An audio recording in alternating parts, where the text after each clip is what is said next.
Good evening, everyone, and welcome to the zoo. The minions with me this evening are Tyr What up? and Adam. Salutations. And as it is once again a Friday, but not the first Friday of the month, I am the keeper for this evening, Sanguine. How are both of you doing tonight? Whoa. I'm good. Are you on fast forward mode? No, I just am so used to doing that introduction that it is something that doesn't require any sort of effort to do. So it just pours out like water. He's just that good. Right on. How you doing, Sanguine? I'm doing grand. I'm just about to start making my dinner here in the next little bit. Yo. Well, dude, honestly, I've been sitting here looking at Uber Eats trying to figure out what I'm going to. Obviously, a homemade meal made by Sanguine is much better. So, what are you yes. doing, Sanguine?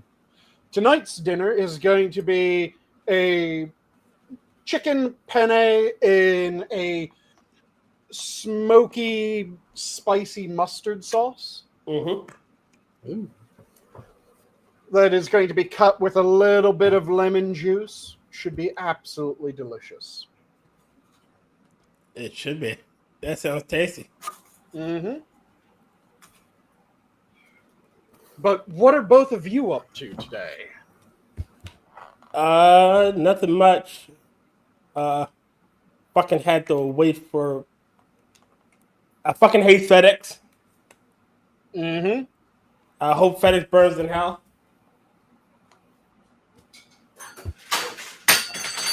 I've been waiting for this package set for like the last Dropped a spoon, sorry.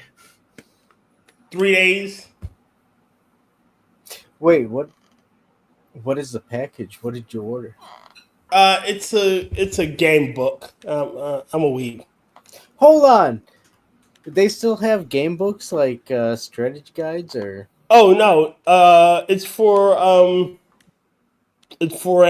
role playing game called Wilder Feast. Oh, game book. Okay. A TTRPG. Right. Yes. Yeah, no. And I should know better considering God damn it. how much I hang out with Quiz and Bug. Yep. And yeah. Insane. Fucking game books. I don't understand. Yeah. What, you don't understand? Well, I mean, there's so much lore to it, you know? TTRPGs are acquired taste.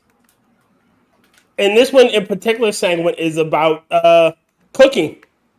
Ooh, nice. Yes.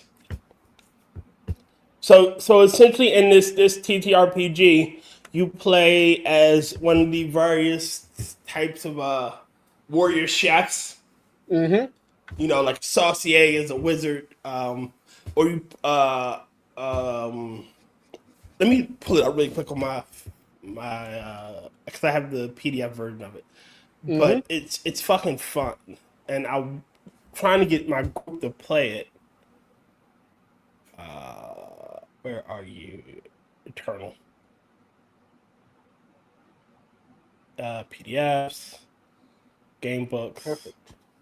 Wilder Feast. There it is, Wilder Feast. Always.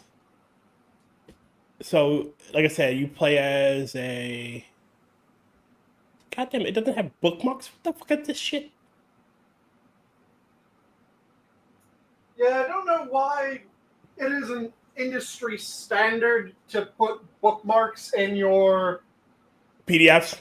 ebooks, but for some reason, some places do it, a lot of places don't. That's fucking insane. Yeah. All right, so you have what is called, one of the classes is the Cleaver class, which are essentially warriors who are butchers. Mitts are basically monks with like oversized oven mitts, you know, because yeah. You have Pan, which is primarily a Beastmaster class. and then you have like spit for again wizard torch who are wizards essentially, twine, and like you have different specialities like baker, butcher, fisher, gardener, roaster, roundsman, saucier, stock keeper. No, you were right. It's saucier. Saucier, yeah. Yep. It looks fun, and like you gain power by literally killing your enemy, taking off parts, and cooking them and eating them. That is definitely the way to do it. You know, and like it comes with like recipes for different shit, actual fucking recipe that you could cook. Ooh. And I'm talking about So it's a game book as well as a cookbook? well, this one there is an additional cookbook that goes with it. But like so in or like it gives it's called I'm using this example, Aurora Honey Tea. It restores 10 stamina at the end 2 levels of wounded conditions. So you have balm honey, aura lemon, mint petal that you gotta cook and shit, and you have to do the cooking. It's fucking amazing. And as a fat ass, I want my team to play this. Very nice. Yeah, that's a pretty cool idea, especially if it is paired with a cookbook. So it's, here's what your characters can make. And if you want to try this shit, here's the equivalent of making it in the real world. Yes, let me see if I should have the cookbook. And you were saying, Adam? Oh, no, I was just agreeing. Ah, okay. I heard you make a sound, and I wasn't sure if you wanted to say more than a general agreement sound. Where I tell? Well, is it back in cookbook? But yeah,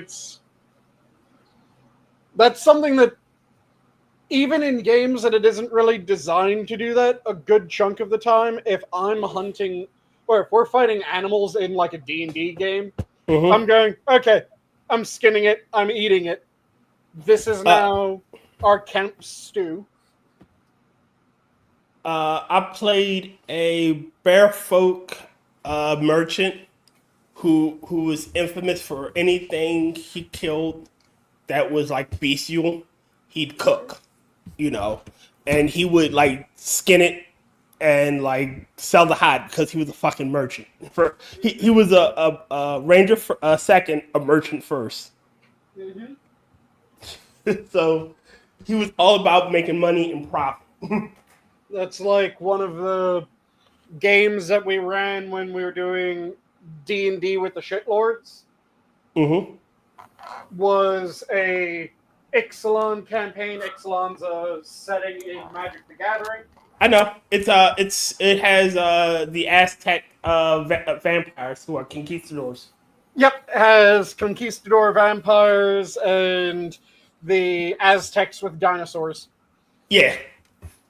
So in that campaign, yeah, it's vampiric conquistadors and Aztecs riding dinosaurs into battle. It's a very interesting and fun setting. It is a wild fucking setting, but I prefer Kaldasha or the Magic Kaldash? Tech India. Yeah, Kaldash, the India Magic Tech universe or plane. That's my favorite. See, I personally love the guild world. Ravnica always pisses me off. I like it because everyone's just like, you know what? Fuck everyone else. Our guild's awesome. But then they're constantly having to cut deals with every other guild in order to fuck over each of the other guilds. It's a fun little balance play. Yeah, it's a fun balancing act. It is backstabbing the game. Exactly. So when we were playing that game, I had a dwarven fighter that was what I dubbed an alchemist. Because he specialized in brewing and alchemy. So every one of his alchemics was also an alcohol, and every one of his alcohols was also an alchemic. Nice. And it was deemed that the world of Ixalan, or at least the natives of Ixalan, hadn't been exposed to alcohol. So I was the corruption of Ixalan, as everywhere we went, I would sell booze. And anytime someone tried to prevent me from selling booze, I would very successfully strong-arm them into allowing me to sell booze. So for the last D&D game I played with my old group, is I was playing a human, the only human in the group, and I was a noble. And if we had a worthy kill, which my our half orc paladin of vengeance would deem worthy kill, me and him feasted on its heart. So we ate a green dragon's heart. We debated on eating the undead troll king's heart, and we're like, nope. Oh, I think I know what game you were playing. If it's an undead troll king, I'm guessing it was fuck. Why am I blanking? Kingmaker. No, It wasn't Kingmaker. Okay. No, we weren't playing Kingmaker. We were playing. I think that was the Storm King's Thunder. Okay. Yep, that works too. So like again, like we got into fights with shit, and I would get pissed off, and I go, you know what? I wonder what it tastes like. And mind you, I'm a fighter, and I'm a champion fighter. So one of my distracting shots was I would literally pull down my pants and go, "Hey!" to piss off the enemy, to make them look at my ass. Nice.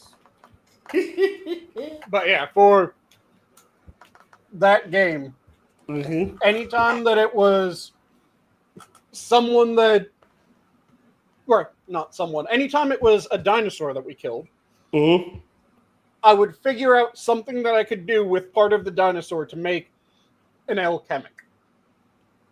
Anytime that we killed a vampire, I would take the vampire dust and I would turn it into an alchemic. I was just making everything alcohol and alchemical goods. Every single thing that we killed, it became alcohol or alchemical goods. And if I can't explode it, it can't be used. Oh, and I remember, one of the things we did one of the things I did was brewing as a secondary a skill, because I had that, like, you got to choose a profession, class, feat type thing. So I took up brewing. I had a brewer's kit, and my goal was to create fine wine, because I'm a noble. I don't drink the swill that everyone else drinks. I want to drink, top shelf shit. So I had what was called bog water brew, because I rolled very high in its brewing process, so it was deemed like top, really hot shit, good shit. Rolled really high in the brewing, rolled really low in the naming. Yes, really low in naming. But it's so like fucking hotcakes.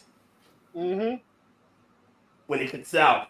Again, we were playing in Lost Mines, and then we went to Storm Kings, and then we did the third one after that one. I can't remember what the third one is. Yeah, I currently have a campaign that I'm in that all of us in the party decided either at the beginning during character creation or very shortly after character creation, all of our characters are related by some means. So at most, there is just a half sibling distance between various characters. Nice. Because 3 of us decided that we were all half giants during character creation. Okay. So it was determined that we all have the same father. That father had very interesting tastes because one of the half giants is a halfling giant crossbreed. So a regular sized person. A taller than normal person, but kind of more slimly built than the average half giant. One of them was a standard human giant interbreed. So he's standard half giant size in all respects. My character is a dwarf giant half breed. So shorter than a normal giant, or shorter than a normal half giant, but about as broad as a full-grown giant. Wow. Just absolutely tremendously broad back and long arms.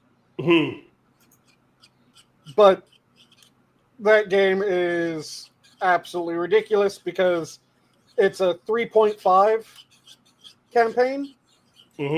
And in 3.5, half giants have the powerful build racial feature, which means that for everything that's beneficial to you, you count as one size category up. So they're normally medium creatures, but if you're wanting to, you can wield large weapons. And if there's anything else that it benefits in, so carry weight increases as your size increases. We're counted as large creatures with carry weight, so we get the advantage from that. Also, the DM allowed me to make another feat, which is, do you know what Monkey's Grip is in 3.5? In 3.5, Monkey's Grip allows you to use one size category weapon larger than you would be able to use otherwise. Our characters are already able to use one size category up, so that means that we're using 2 size categories up. Nice. But Monkey's Grip specifically only applies to melee weapons. Okay. I talked to my GM and I went, hey, it's canonical. My character is an absolute doorway of a half giant. Just ridiculously broad at the shoulders. Can we have another feat called Broadback that allows me to use ranged weapons a size category up? My half giant's now using a huge composite longbow in combat. It is fucking terrifying. He's hitting like he's wielding a ballista. God damn. Also, the thing that I love about that character is I decided at the very beginning this character would sound dumb as hell, even though he's the second smartest character in the game. So rather than talking as I normally do, when I'm playing as Thunderhead, I kind of do this sort of voice, and I speak rather ploddingly. And everyone has just been assumed, or everyone outside the party, when they meet my character, just assumes, oh, great, I'm dealing with a simpleton. And then Thunderhead outthinks them.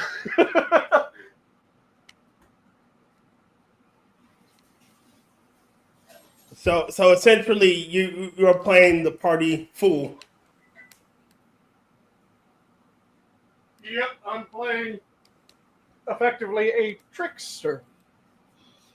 By the way that he operates, because he has that very slow, plodding way of speaking. And he's just absolutely thinking through shit to a ridiculous degree the entire time. Mm-hmm. He'll fuck up people's names on purpose just to get them to think that he's dumber than he is as well. So, like, one of the nobles that the party met was by the name of Berthard. Yeah, it was Berthard. So, my character, rather than referring to him as Berthard, refers to him as Herdberther. Mm-hmm. And constantly asks, how did you get that name? It sounds painful. Which annoys the shit out of the noble. Mm-hmm. Also makes the noble think that he's stupid. And then he outthinks the noble. That's how you do it. Mm-hmm. I never played a low intelligence character. I've never had any interest to do it. Well, okay, hold on. We just had an example of like a 40 chess character with what Sanguine was just talking about. So what is a low level? A low intelligence character? Yeah. Okay. So That character, without it being intentional, that's just how they talk, and their mind is exactly as simple as it seems. So when they say Herdberther, that's because they think that the dude's name is actually Herdberther. Yes. When they constantly say the wrong name, they think that they're saying the right name. It's just they aren't smart enough to realize They're saying the wrong name. they're saying the wrong name, or they're saying the right name in the wrong way. There's a fantastic game. It's Arcanum. Is that the name of the game? Yeah. Wait. I want to say Asylum? no. I want to say Arcanum, and it's a old computer game that is based on a lot of tabletop RPG style experiences. So you'll see all the same stats as you would in a tabletop RPG in that game. Mm. And in that game, it is all kinds of ridiculous shit is able to happen. It's a very interesting game world. It really is. Magic exists, but also technology exists, and magic and technology work in opposition to each other. Because in order for magic to work, you're breaking the rules of how things work in reality. And whenever you cast magic, or whenever you're casting magic, it causes something about how the natural world works to change in an area around, not just in what the spell is doing, but something else changes slightly. So, as you're casting a fireball, you might, for instance, make it so that friction doesn't work quite the same way that it normally does. For a couple seconds. Now, when you're standing on solid ground and you make it so that friction goes wonky for like 1.5 seconds, that isn't too big of a deal. When you're on a train and you make friction not work for 1.5 seconds, that's a big fucking problem. So, using magic causes technology to break around it, which causes all kinds of issues. So, Would you say Stan when you were kind of far away? Yo, Ray. oh, sorry. Using magic in the world causes technology to break around it. So, the people that deal primarily with technology, they are being a bit magic racist in the setting. And the people that deal primarily with magic, they are really just pissed off at technology. Because while magic can do a lot of insane shit, you have to be able to use magic in order to make a fireball with magic. In order to make a fireball with technology, you just need to know what chemicals. You just need to know what shit to mix together. Yep. Yeah. So there's an interesting interplay with the politics there, how they interact, and there's a massive fuck-off war between a technologically advanced kingdom and a magically advanced kingdom. The technologically advanced kingdom won, but long story short, that game has intelligence that you can tack onto your character, and if you go for the lowest level of intelligence, there is exactly one time in the game that your character is able to say another character's name correctly. Really? Ooh. Hey, real quick, I'll be right back. I gotta go check this toaster. I think it's making a sound. I don't know, but I'll be right back. Yeah, go check the toaster. But yeah, Arcanum is an absolutely amazing game. I highly recommend it if you like old school adventure games. I have it. I just haven't dug into it. Yeah, it has a rather interesting background. There's some really fucked up side quests. It is. Like, there's one side quest that is infamous with anyone that has played it. And it is pretty much just known as that side quest. Okay. Because you find out how half ogres are a thing. How half ogres are a thing. Okay. Women are raped. Industrially. What? It's a cottage industry now. Of making half ogres. Yep.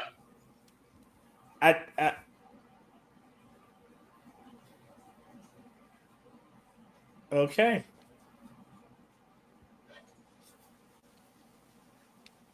That is just, yeah.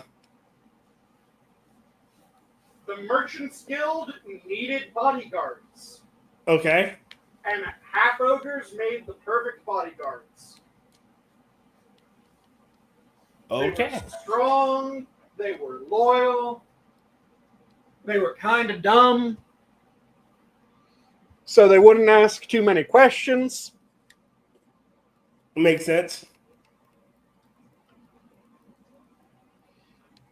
So, yeah, it is that mission. Or that quest. Because it is one of those quests that you play and you go, oh, this is fucked. I mean, it's still not the worst quest system ever, or quest in all reality ever devised. I know, there are worse quests, but that is decently high up there with how fucked it gets. Yeah. Because you find out shit like, yeah, they kept journals on how many times someone was able to conceive.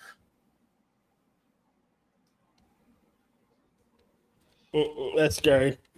Yep, and it ended with notes like, she managed to conceive 3 half-giants. Oh, God. Before she was of no use anymore and couldn't be saved. Oh! That's just wrong on so many levels. Yep.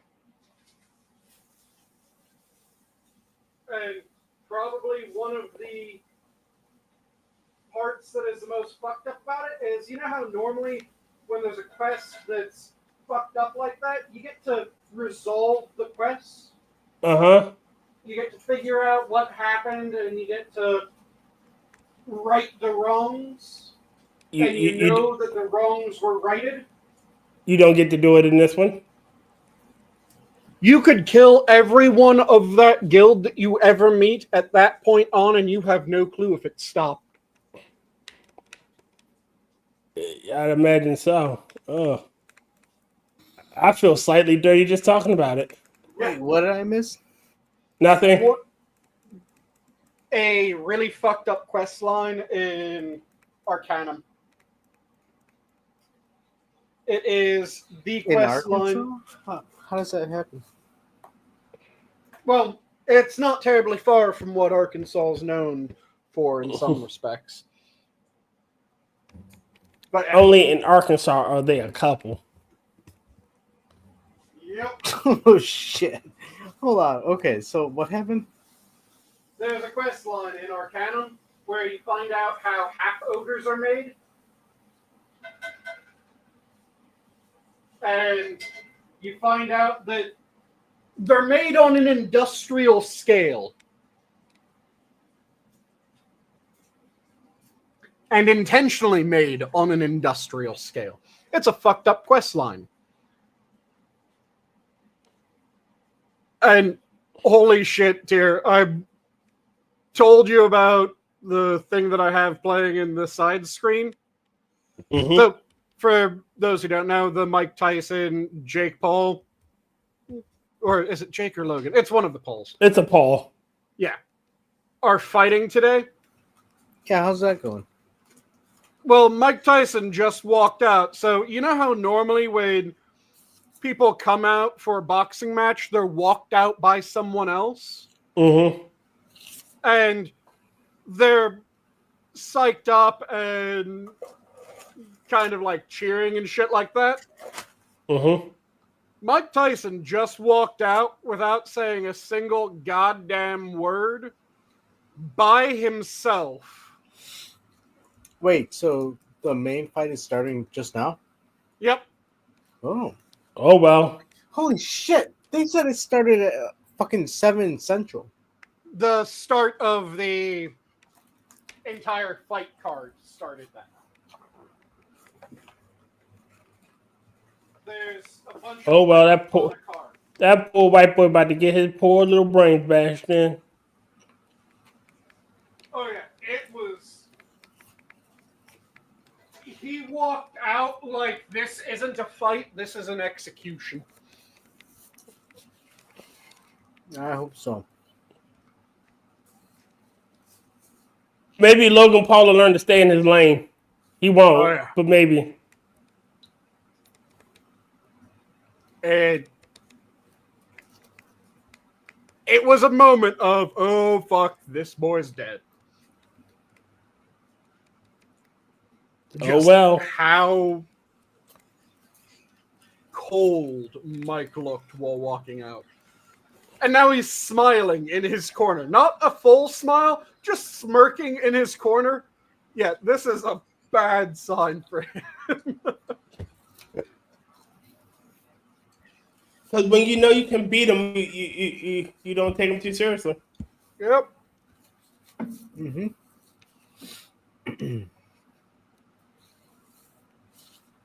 Shit. I remember the last fight, or the last fight I saw Mike Tyson do. It was fucking a long, drawn out nothing burger. Really? Yeah.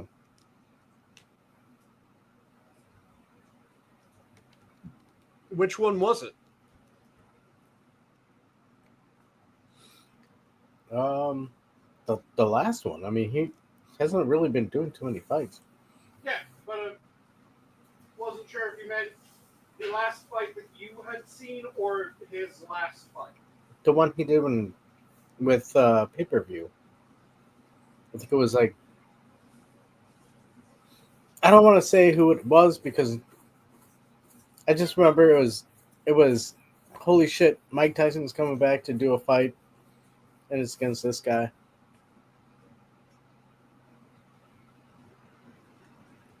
Oh, so it was another one of the ones that he came out of retirement to do? Yeah. Okay. And it wasn't like he was like, oh my god, he was bad. It was like, it was a good fight. Mm-hmm. It was just, nothing really. It wasn't anything like, oh yeah, we fucking knocked him out in the third ring. It was just kind of a one-sided but no knockout. Yeah. It was a boxing match. Mm.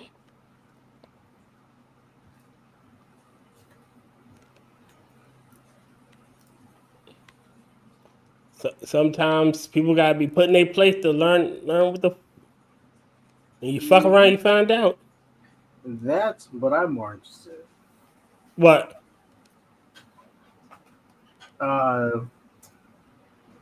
This dude getting his ass beat. Fucketh aroundeth, thy findeth outeth. Yeah, he's about to get his ass beat. Thou shalt not. Look, it was said in the Bible. Thou shalt not fuck around. So saith the Lord. You know what? Says the Lord. You know what this is reminding me of? What? Did you ever see the Key and Peele skit where it's the two boxers? Or no, it's the two Ultimate Fighter competitors. No. One of them is playing the kind of young, new, all psyched up and ready for a fight. And he starts talking just absolute shit about the other one. Mm-hmm. And then it cuts over to the other guy. And the other guy is just crying. And he's saying, I weep for your family. And I weep for what I'm about to do to you. And it cuts back to the other guy. And he's still talking shit. Cuts back. I understand. You're fighting against death. And I apologize. Mm-hmm. I do not want to harm you. And it cuts back, and suddenly the guy who's been talking shit is like, is he for real? When your soul leaves your body, I will hold you gently and usher you into oblivion. He's kind of creeping me out right now. And it's just every time back and forth. And the guy's going into greater and greater detail about the look that you'll have in your eyes as they glass over and you leave your body. That's what it reminded me of. Okay. Because it was just Jake Paul or Logan Paul. Philip Paul brother, whichever Paul brother it is, was kind of psyched up and talking shit. And Mike is absolutely fucking workman. Oh, well. Fuck around. Yeah. Jake is looking fucking terrified right now.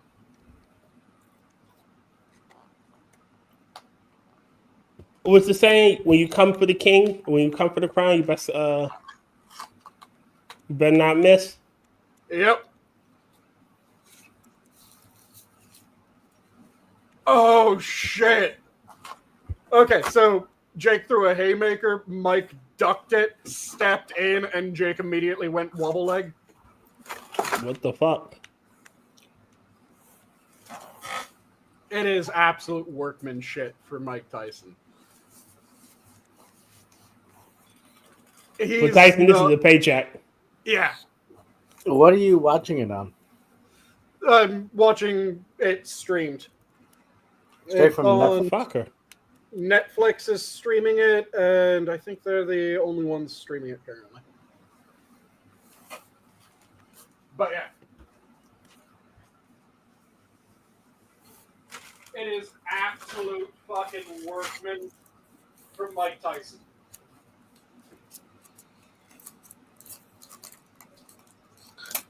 It is.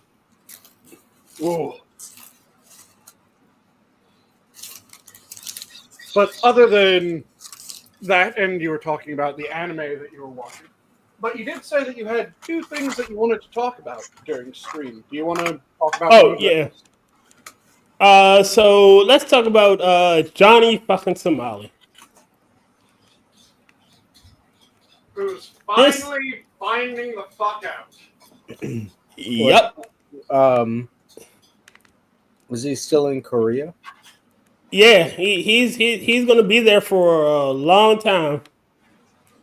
He's in Korea and he is banned from traveling outside of Korea now. Like he can't go anywhere else. Like his only place he can go is fucking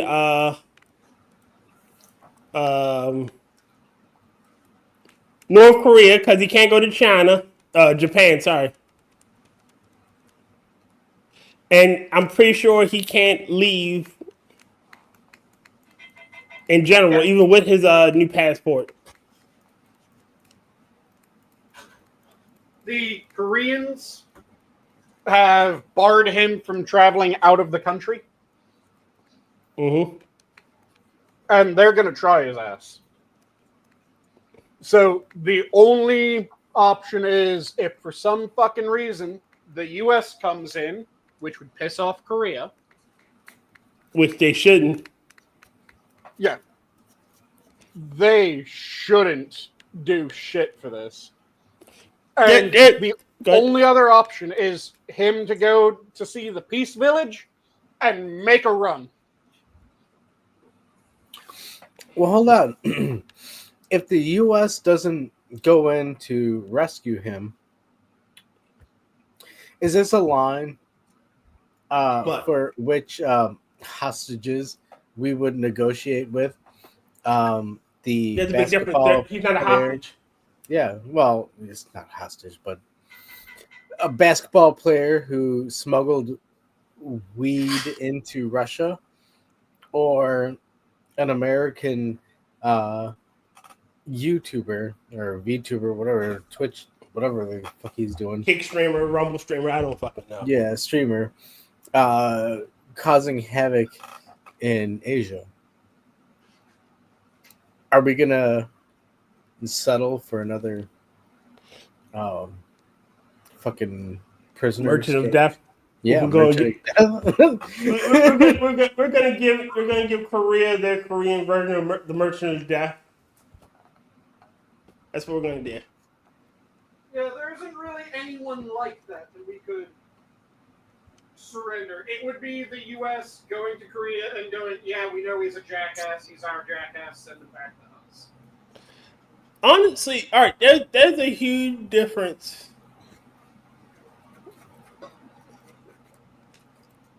There's a world of difference when you are,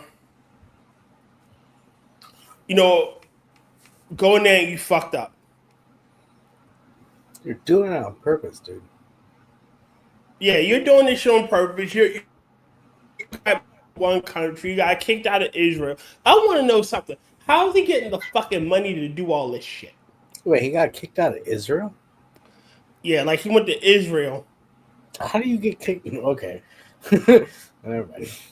Fuck around and find out. Nope. I'll give you 3 guesses. The first 2 don't count, Adam, for how you get kicked out of Israel. I'm not going to continue this conversation. One could say that he went a bit Hassan-ish. Yes.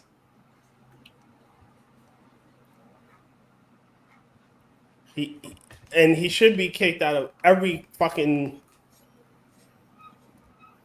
But we can't leave him stateless, so I guess we have to take him back to fuck with. Does he have any other citizenship?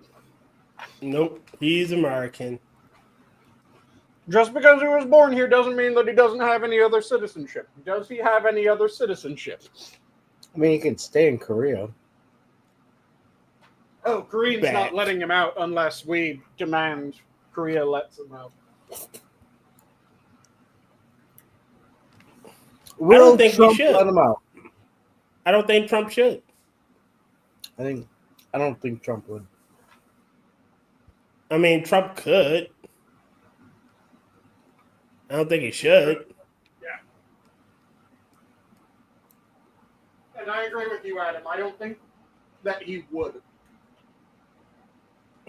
No, he'd probably see it as a fucking stain on our image, and he'd be like, "Yeah, no, we don't want that shit here." Nope. Yeah.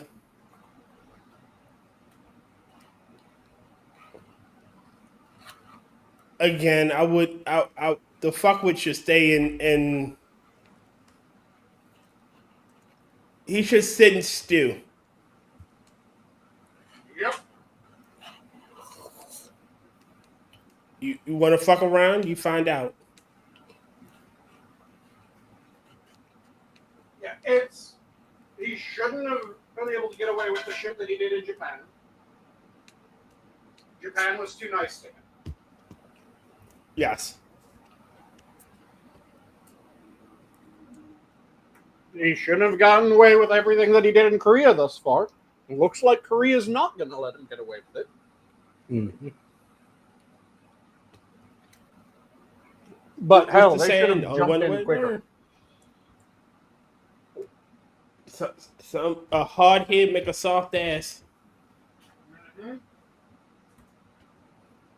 And I feel no remorse or problem saying that. You fuck around, you go to someone else's home, and you act a fool. Yep.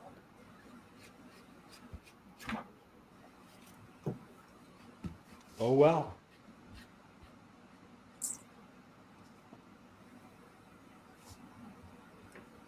We'll be making big rocks into little rocks for the next 300 years.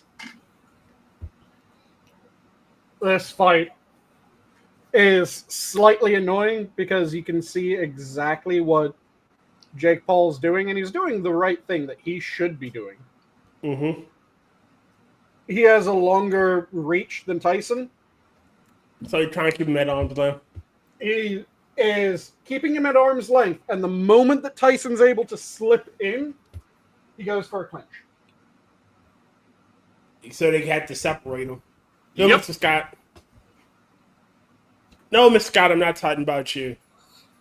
Are you playing to fuck around and find out?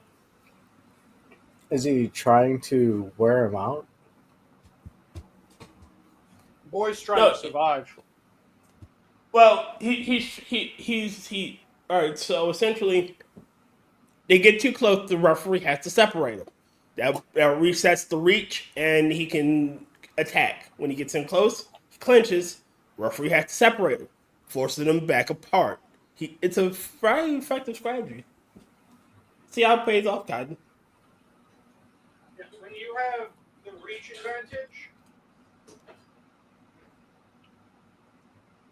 reach advantage, that Jake does on Tyson, because Mike Tyson has like a 5-6 inch shorter reach than Tyson does, or than Paul does. So it is a good, solid reach advantage for him.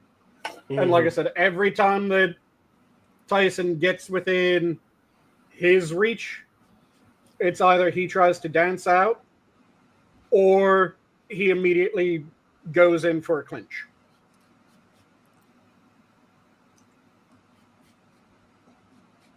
Because he knows that if he gets hit, if he gets a good solid tag, he's fucked. He ate a few jabs early on. And like I said, one of them, he threw a haymaker.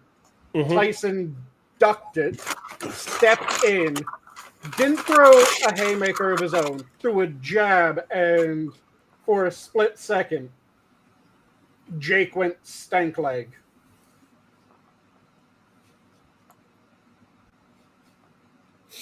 He just so he's trying to wobble leg with a hit. Wear Mike Tyson out. Except it's not really wearing him out because he's the one that's dancing all around to stay. So he's the one doing the movements. Yeah. Whereas Mike Tyson is stepping in, turn, step in. I mean, it's a younger guy versus an older guy, so Yep. he can afford the dance moves. He thinks that he can, yeah. Well, he hopes that he can. Yep. And especially after what you described with the jab, yeah, I would assume that's what he's hoping he can do, is wear him out so that way he can try and get some hits in later. Yep. Because if Mike Tyson gets a hit, that's it. Mm-hmm. Again, one good tag and he's fucked. And the thing that is, this is getting slightly worrying for him, because at the very beginning of it, Mike Tyson's legs, they were slow. His upper body, fast as shit. But he wasn't on his toes. He wasn't really dancing. He was just step, step, punch, punch, step, step, punch, punch. And his hands were fast, but his legs were slow. Now he's starting to bop around. Mm-hmm. His fucking legs are waking up in the fight.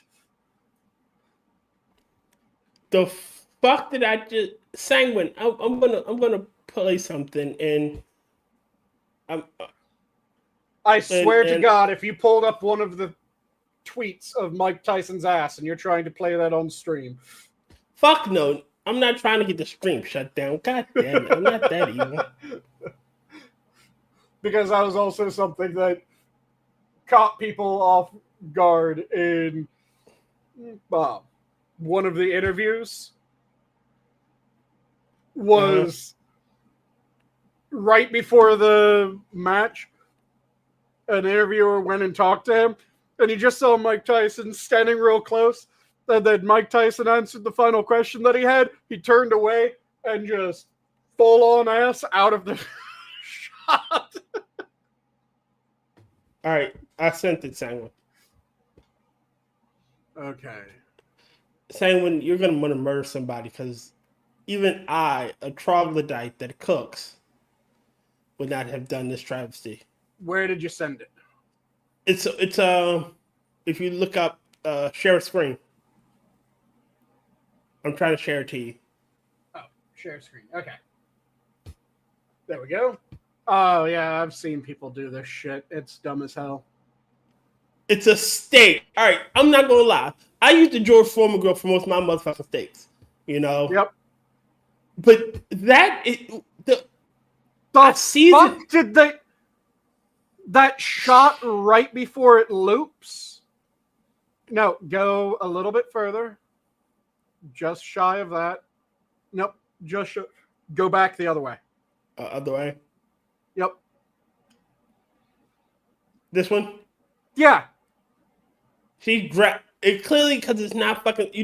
She drowned it because she didn't season it. That's a sign that you didn't get whooped by your parents enough. Yeah, clearly you need an ass whipping. This is a travesty. This here is an utter and disgusting travesty of God.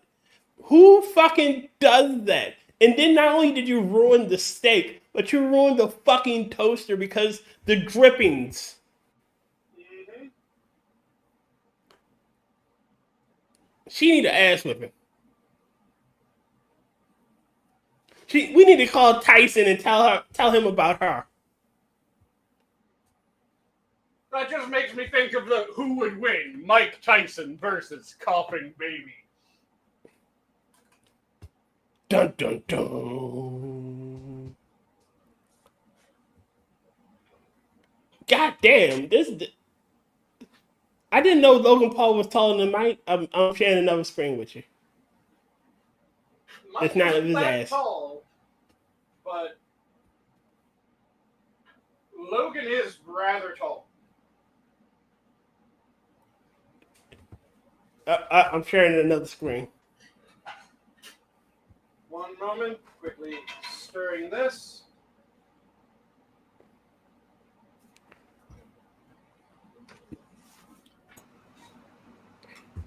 Okay. Yep. Oh yeah. Like, God damn. And the look on Paul's Logan's face, or whatever one of the Paul brothers' faces. It's The Jake. look on it's Jake. The look on his face, like he trying to be serious as fucking hell. Mm-hmm. White boy, you about to get your ass whipped. You about to get an old school ass whipping. Yeah, Mike Tyson's only 5'10". Oh, only That's 5. more. Yeah. I have a good 3 inches on him.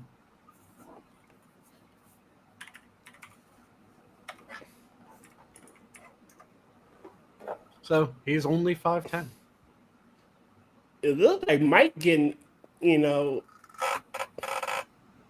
oh shit. Apparently, Paul is as tall as I am. So He's you're a 6'1". medium sized tall.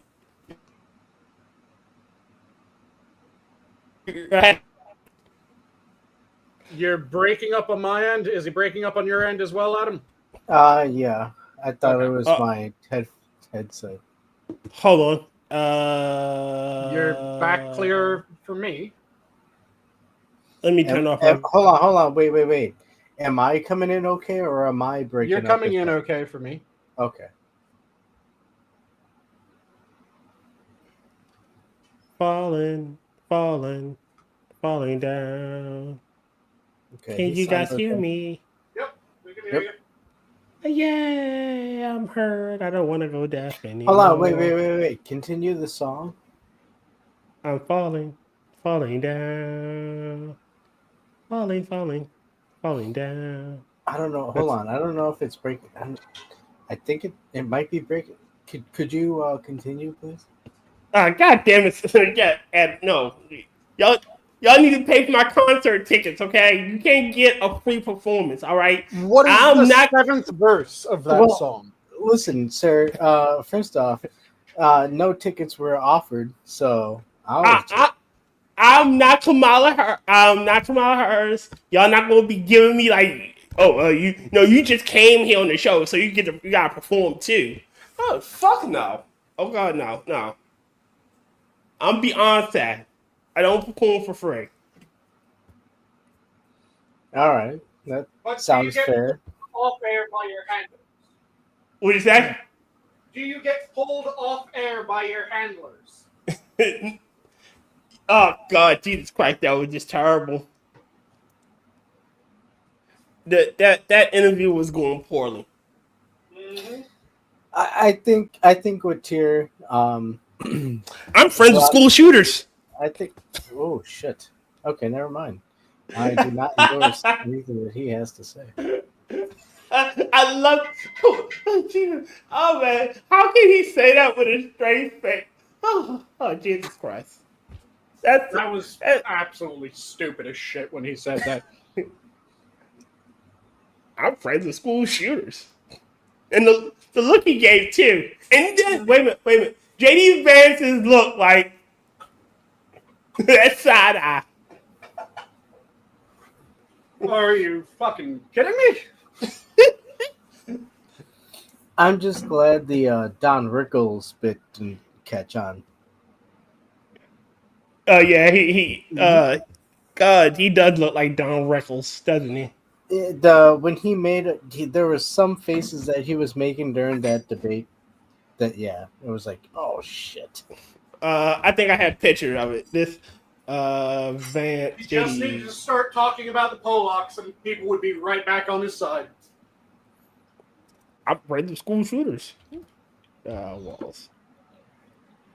Debate. The look. Walls looked like a deer in fucking headlights, and he looked lost. Where's the split screen? There was a split screen. There it is. Here it is. Found it. Okay. Wait a minute. Let me do. And it's one of the first ones to pop up, and I fucking like it. Let me get to it. Present. There it is.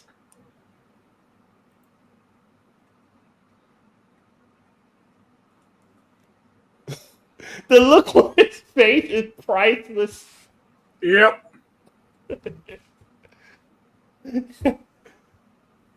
He looked like, oh shit, I've just said something terribly wrong. Mm-hmm. And JD's side, I like. Did you mean to say that? Bro, did you hear what he just said? Look, what he should have been, no, what he should have said, well, you know what? I don't like beating up on the elderly and the infirm, so I'm gonna let you take a second crack at it. Would you like to amend that statement, sir?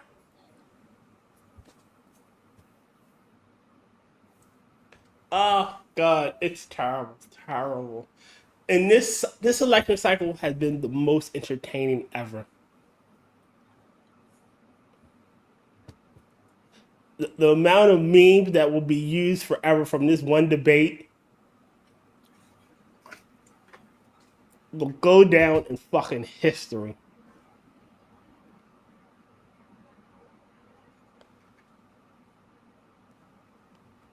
God I damn mean, it. seemingly it already has all of it.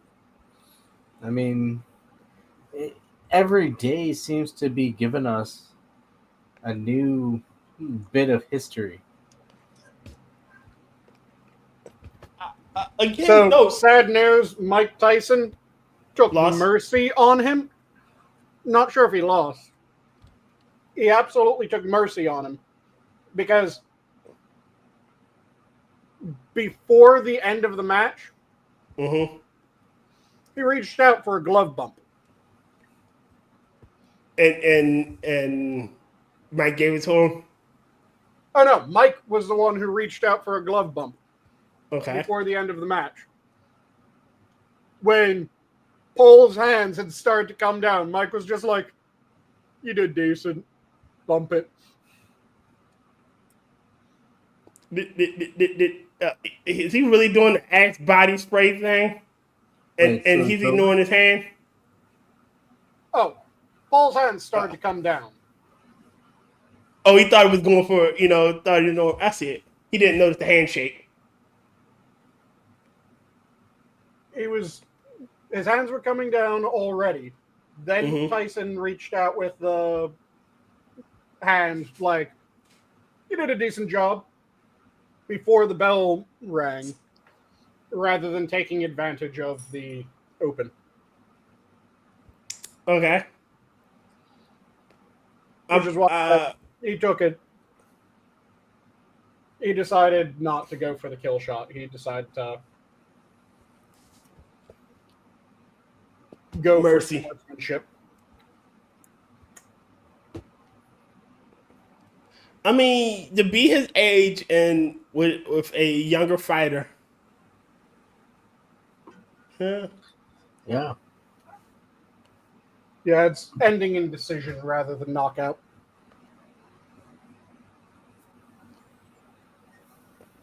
I can't wait for the Rocky version of this movie. This fight.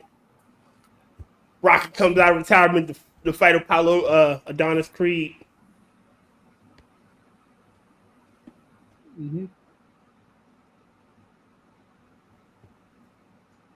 Mm, mm, mm, mm. Just waiting to see who comes out.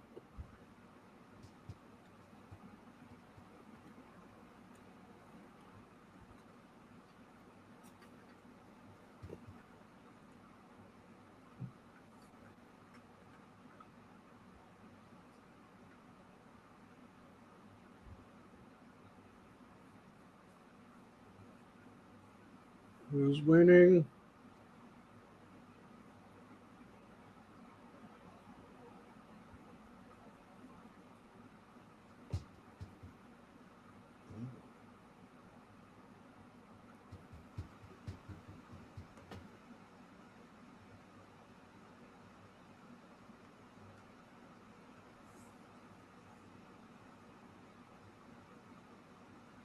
Damn it.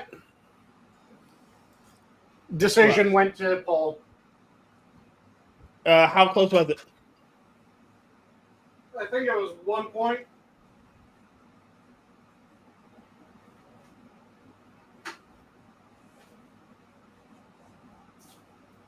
It was 1 or 2 points. It was close. Okay. There's a lot of close matches tonight. Yep. Wow, really? So they're not going to continue? They're No, just going to... 8 round then decision.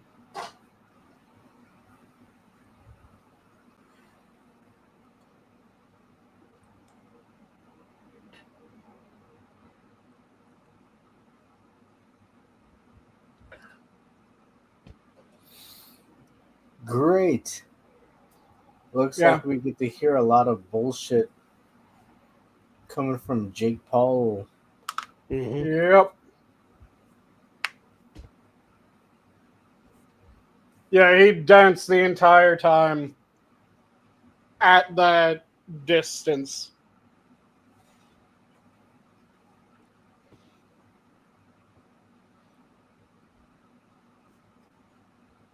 I mean, I know it kind of sounds odd, but it's like, yeah, congratulations, sir. You danced around a fucking aged dragon. Mm-hmm. What were you like? You didn't actually fight. You just kind of cheated. Yeah, that's like somebody like, hey, Muhammad Ali, I want to take you out of retirement and fight you. It's like, he hasn't really done anything like. And then It's like fighting George Foreman. yeah, and then when you win, not by knocking him out, but just dancing around him, it's like, yeah, I won. Mm-hmm. Yeah. Yeah, that was frustrating as shit.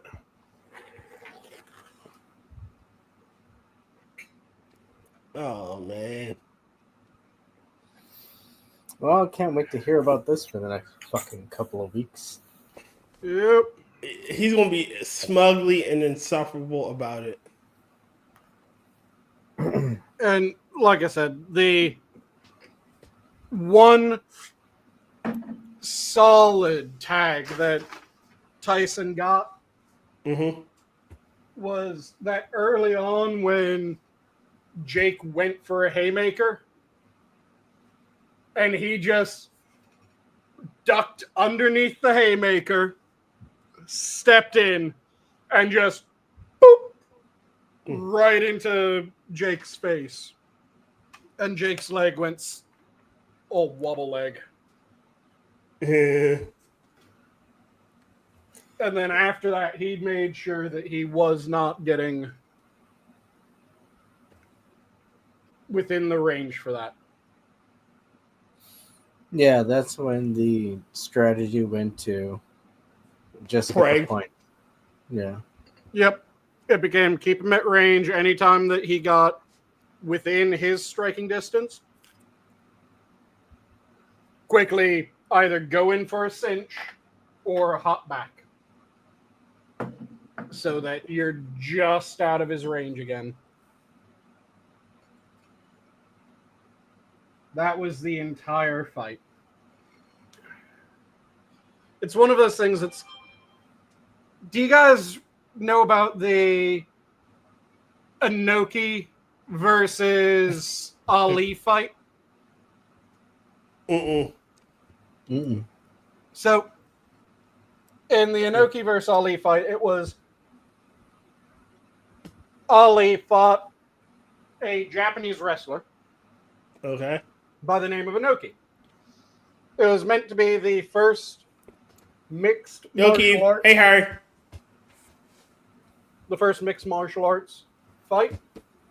And the problem was that the rules were really fucked up and they were really weighted in the direction of Ali. Sorry. They were weighted in the direction of Ali because Inoki, who was able to punch, able to kick, able to grapple. Mm-hmm. He ended up having kicks taken off the table unless he was on his back. Grapples were completely forbidden Mm-hmm. outside of a boxing clinch. You were allowed to strike in any position, but yeah, it was kicks completely off the table unless you were on your back. So the entire fight was Inoki in a back crawl, kicking at Ollie's legs. It was an aggravating as shit fight. If you ever are interested, pull it up and watch that fight. It is depressing how shit it is. But due to the number of kicks that Ollie took to the legs, one of his legs never worked right after. Wow. Yeah. That's kind of sad. Yeah. It was kind of fucked. But it was also, again, the entire fight was slanted away from how Inoki would fight. So it was understandable why he did that. But at the same time, it was just a depressing fight because when you tune into a fight, you don't want to see a guy crawling around on his back, just kicking at someone's shins.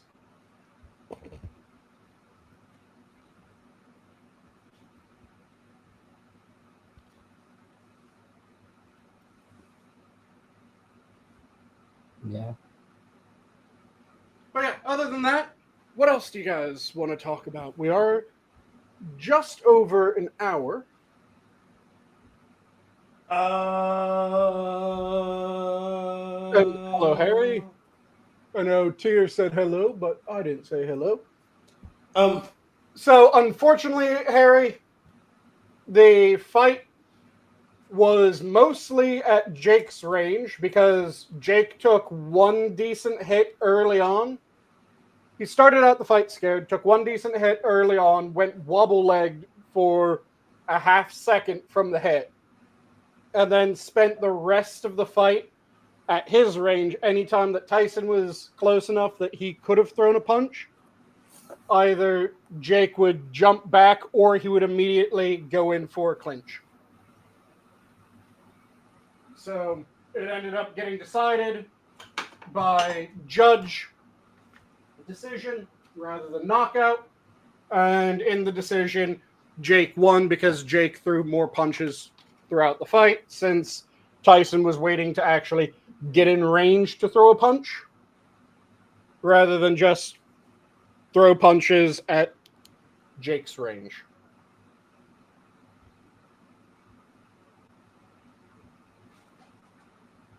Oh shit! We talked about the Johnny Somali shit. Oh, and the TikTok challenge. Yep, that was the other one that you wanted to talk about. All right, so there's this new TikTok challenge where people are kicking indoors. Wait, they're what indoors? Kicking indoors. Kicking. Yeah, like So they run up go to to someone's someone's front door and house. kick it in. Yeah. Yep. Oh, But kicking indoor. Okay. Yeah, so Adam was just picturing someone standing in the middle of a room throwing a kick. Yeah, dude. Yeah. I was like, what are they? Okay, so they're shaving their heads and they're not fucking, and now they're just in the middle of the room just fucking kicking? Like, what's going on, dude? I'm gonna do like this. And if you should get hit, it's your own fault. Look, yeah, if you get in the way of this kick, that's what's gonna happen. It's your own fault. Yeah. All right. No. So you see a door, like you run up and you kick it in. You try to kick in. Mm-hmm. which is a good fucking way to get shot. That's the first stage of the fuck around part of the getting shot, finding out. Mm-hmm. And like, there's been a case in Silver Spring, Maryland, and there's been some in Indiana.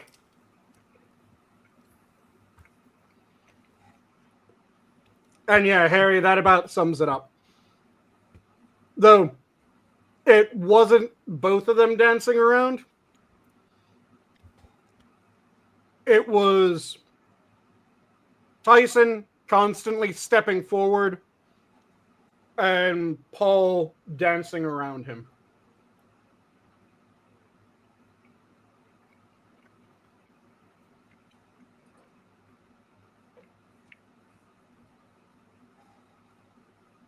It was an aggravating fight to watch. Which is why I brought up the Ali and Noki fight. I know Harry might know of that. Because it is just a renowned absolute shit fight. There's a reason why it was a shit fight, but it was a shit fight.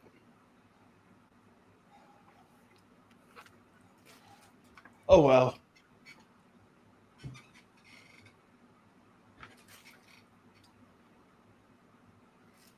Oh yeah, we talked about that earlier, Harry, where Johnny Somali went to prison. Or not went to prison, he's potentially going to prison. Mm-hmm. And Korea has thus far decided that he isn't allowed to leave the nation until they decide what they're doing with him. Throw the book at him. Throw the book at him. Pick it up. Mm-hmm.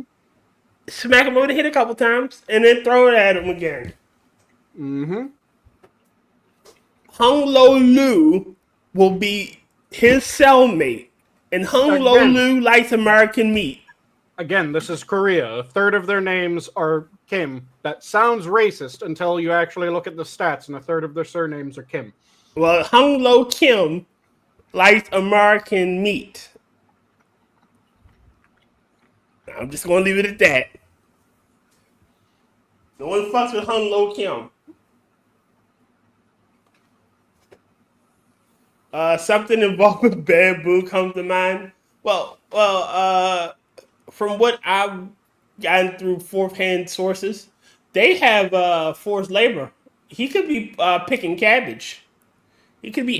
He could return to his antique farming equipment days. Which there's going to be people that call that racist and flip their shit when it happens. Which that's going to be annoying as shit.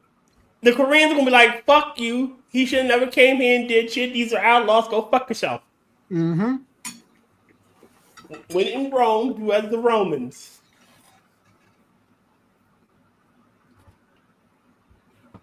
Wait, did you say the Korean lady? What? Oh. Say again, what was your question, Adam? Never mind. I don't think it's important. Harry just dropped the link in chat. Hold on. Mm-hmm. God damn it. That's not what I wanted to do.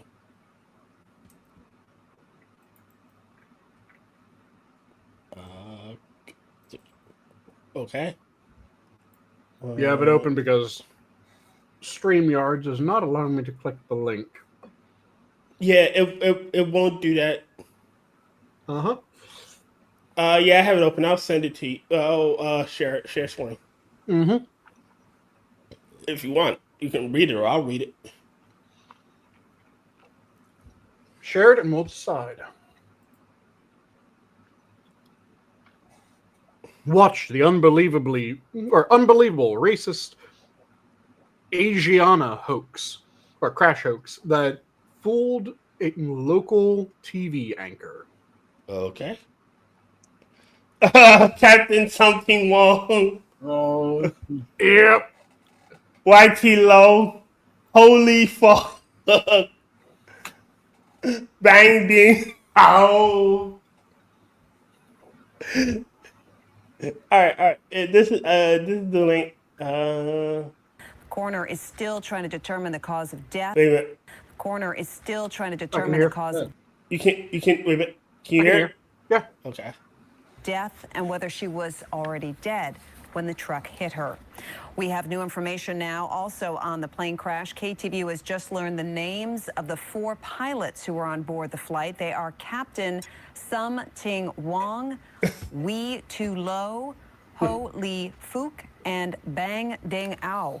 The NTSB has confirmed these are the names of the pilots on board No, Flight that can't be 214 when real. it crashed. Get We out of are here. working to determine exactly what roles each of them played during the landing on Saturday.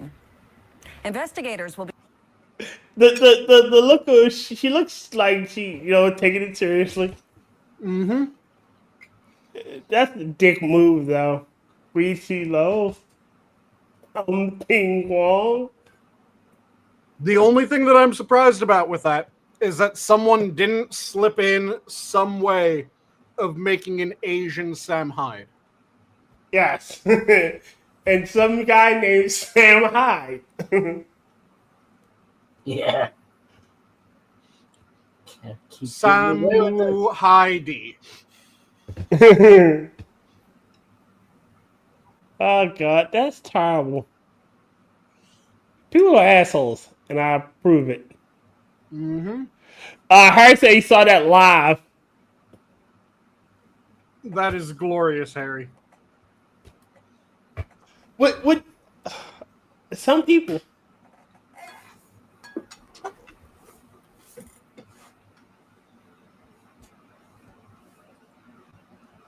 The Sam Hyde joke has been going on for ages. When did the Sam Hyde joke start, in fact?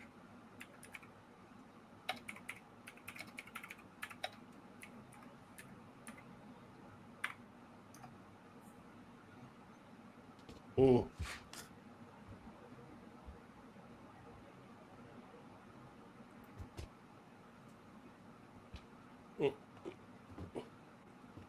When did the Sam Hyde Yeah, that's what I'm quickly checking. Okay. When did the Sam Hyde thing start? Because I know it was at least as far back as the what was it? It was the at least as far back as the Texas church shooting. What was it? The 1st Baptist Church? But when did it start? Okay. So it's been at least as far back as the San Bernardino shooting. Oh god, want to see something stupid? Sure. The various. So it's at least as far back as 2015 that they were doing that. And I got another one for you. Hold on. Let me put the setup so I don't do anything stupid. That one.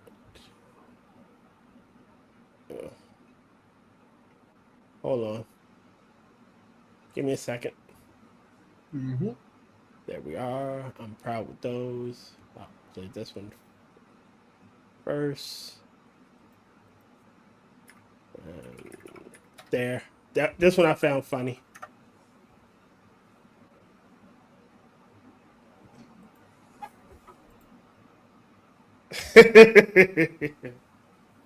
Nice. And this is the second one that I found just now. Amen. Music is irrelevant, but it's the sheer amount of stupidity involved. Let me go back to the beginning.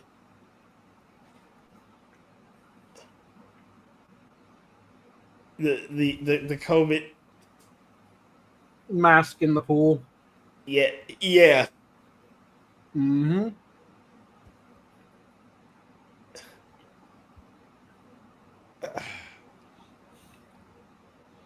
So much stupid shit when it came to this. Yes.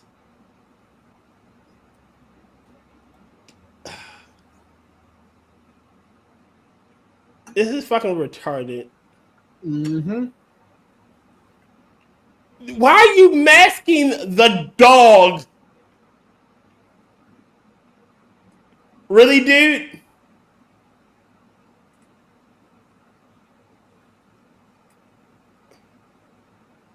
Yeah, I just double checked. It was 2013, so it might have been just before the Sam Hyde. Look at him. He has all the masks on. Mm-hmm.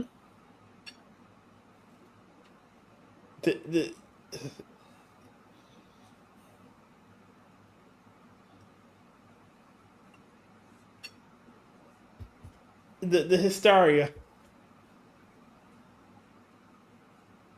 Mm-hmm. This was fucking retarded and insensitive, and I hope whoever that someone needs to pay. Poor dog. Poor dog. Poor wait, what this one? These fucking kids with their fucking Pfizer shit, and then these degenerates and this shit was stupid. The bubble people. All right, I'm gonna say this. I didn't get the COVID shot, any of them, and I take public transportation, and I haven't gotten COVID. Sorry, shit, fuck. Scratch that. Pfizer is great, and Moderna is awesome, and the CDC is correct about everything. Yeah. Yes. Yeah. All hail the CDC. See, the thing that annoyed the shit out of me is I get the tech. The tech is awesome. I fucking love the tech. Hell yeah. Keep making cool shit with the tech. The problem that I had with it was when they went, we're going to mandate it. That was my one problem with it. I don't like being forced. I wasn't gonna get it to begin with, but the moment you forced me to keep my job, you instantly got my ass. I'm rebellious by blood. I even if I know something is going to be a detriment if I do it, it instantly activates my rebellious center in my brain, and I will spite my nose, spite my face to cut off my nose, whatever the fuck the saying is. It is Cut off your one nose of to my spite your face. Yes, it is one of my failings. I know it, but the moment you force me to do something, especially against my will, even though I was planning if I wanted to do it, like say ages ago, I wanted to work overtime one day, and I was willing to do it. Then they said mandatory overtime. I'm like, fuck no, I'm not doing it anymore. I'm going the fuck home. I'm more than willing to do it. Now you're forcing me to do it. Yeah. You took away my ability to choose. Fuck you. I'm against the fact that it was forced to the extent that it was. It should have been, here's all the information. Here's all the correct information. Here are the risks. When it came out that, oh, this one was causing blood clots. The causing blood clots was not outside of the normal range of any time that your skin is broken. What? It causes blood clots. One of the shots, one of the shots, it was pulled, I think it was the Johnson & Johnson for blood clotting. The rate at which it was causing blood clots was functionally the rate at which any time that you have any sort of shot, any sort of cut, any sort of bruise, you toss a blood clot. Okay. There's a chance for that. Anytime anything about how the blood flows is interrupted. It's a small chance, but there's a chance. I think it was the Johnson & Johnson. Yeah, when it was pulled, it had a couple of instances of someone tossing a blood clot. And effectively, the rate of the blood clot was the same as anything. If you had a saline injection, it would have had a similar blood clot percentage. It's one of those things. Your body doesn't always respond correctly when there's damage to the blood vessels. Okay. Do you remember Night Harry? Have a good one, Aaron. Do you remember it was a case where they were injecting spackle or a cement mix into their biceps to make them muscles grow or something? Oh, you mean the what is that called? Injected something in their testicles too. It just looked fucking weird. Was it a saline solution? It wasn't saline solution. I'm trying to remember what the fuck it was. Synthol? I want to say it was synthol or some shit. Let me quickly double check. Yeah, it was just weird. Like they would inject themselves with this shit in their like big muscles and testicles, and it's just fucking weird. Mm-hmm. Trying to find what it is because I want to say it was like synthol was the name of the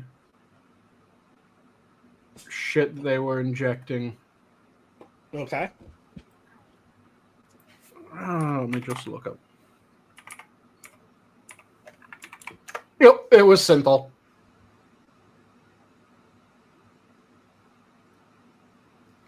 And they were injecting it to look like they had large muscles, but it caused a whole shit ton of negative consequences. Like, there were a bunch of instances of people getting gangrene because they didn't properly clean the injection area, or their synthol was contaminated. So anytime that you inject bacteria into a muscle, that muscle does not like you. Look, I'm a fat ass. I'm trying to get better.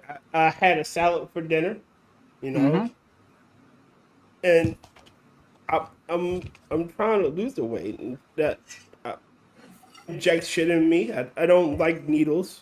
Mm-hmm. One of the reasons why, you know, I'm trying to manage my diabetes, you know, keeping my A1C down as much as possible. Mm-hmm. It's not easy. I like cookies and shit, but I try not to have an overabundance. But to inject that shit into you, fuck that shit, man. That. Here, man, I'll make your nuts look like fucking gourds and shit. There's only a slight chance that your nuts will rot off. It's only a slight chance. You know, 65, 75% chance. Mm-hmm. Yeah, I don't like them odds. Fuck that shit, no.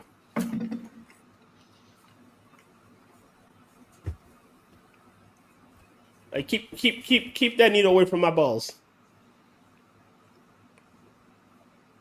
And all it is vanity shit. Yeah, it really is.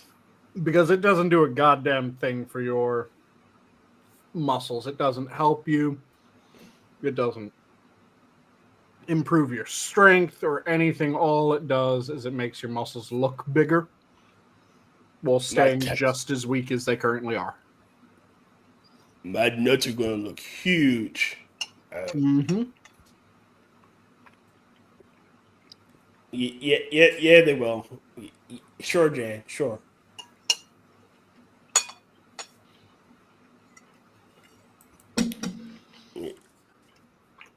People are stupid. The only reason to even consider doing it is if you're in porn. If you're in porn, yeah, it might make sense. Okay. Just like a lot of different cosmetic surgeries. It don't really make sense unless you are doing something that it will benefit you to have the procedures done. Yeah, it's not worth it.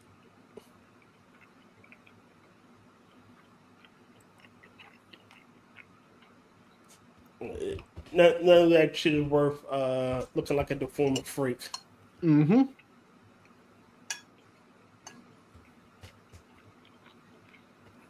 And people that say that it's worth it is fucking stupid and should be destroyed.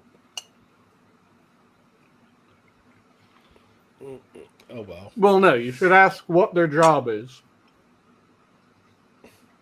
So you know to avoid them. So you know if it actually is something that makes sense. Because like I said, if you're in porn, synthol nuts might make some sense. Okay. If you aren't in porn, synthol nuts make absolutely no sense.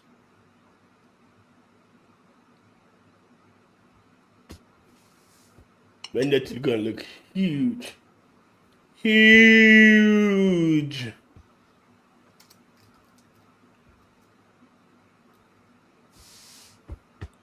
Because synthol nuts are effectively the male equivalent of bolt-ons. What? Bolt-ons? Fake tits? Ah. You've never Okay. heard of them referred to as bolt-ons? Nope. Adam, you've heard bolt-ons before, right?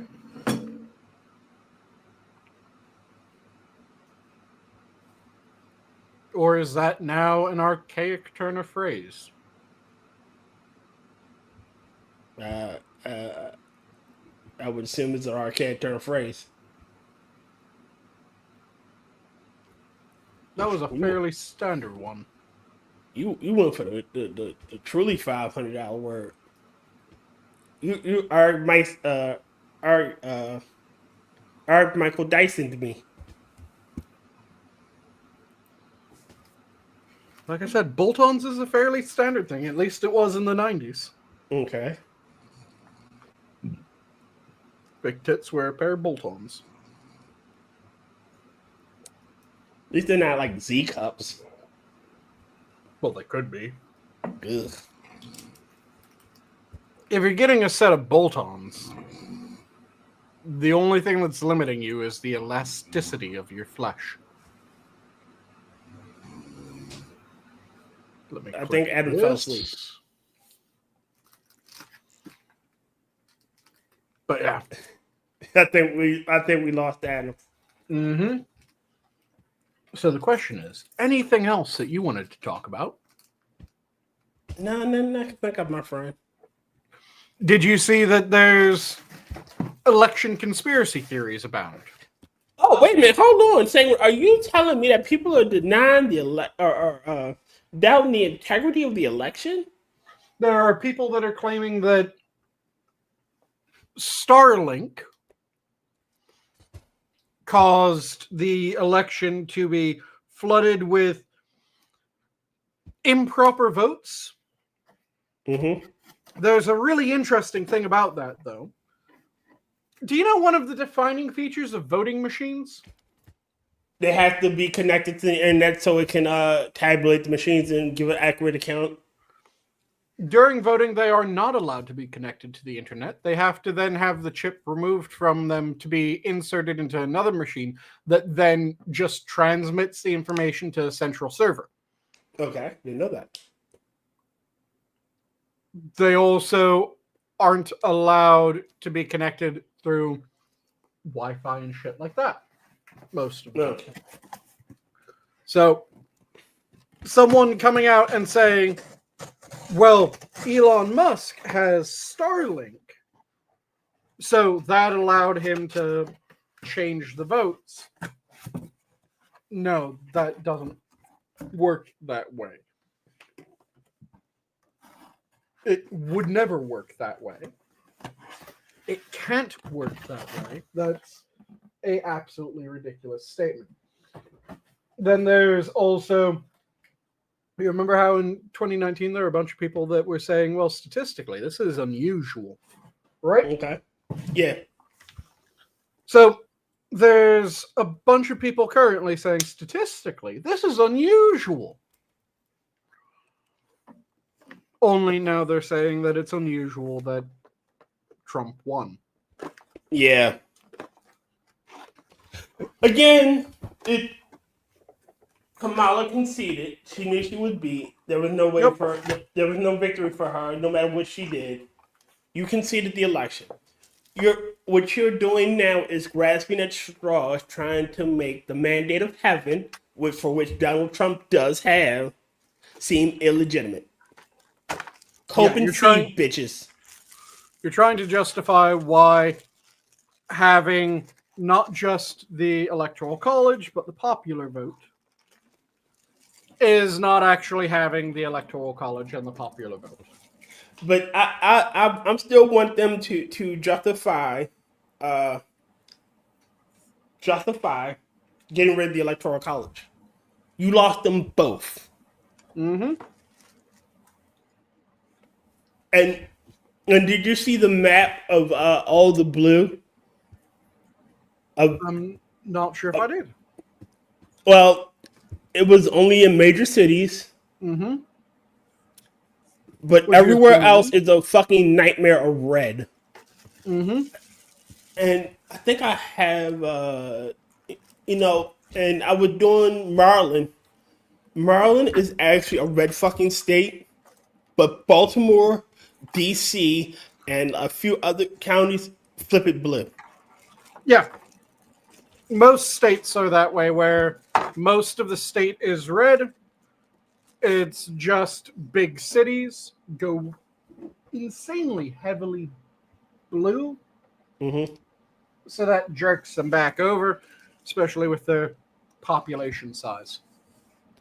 Yes, and it fucking angers me because I'm sharing like the 270 to win. Oh, not that one. God damn it! No, god damn it! There. I'll let you Here. get to the actual 270 to win page before I open it up. Yes, it's there. Yep. I just saw you freaking out as you were trying to find the actual page because you kept on clicking the wrong fucking link. Yes, but you can clearly see it's Baltimore County, Baltimore City, Annapolis, Anne Arundel, Prince George's, Charles, Montgomery, and Frederick, which are all heavily populated because you got Annapolis in the middle here, which is technically a city, and then you have Baltimore. Baltimore County is fairly populated with people. The Section 8 gets shunted out to Baltimore County. Yep. So you got that.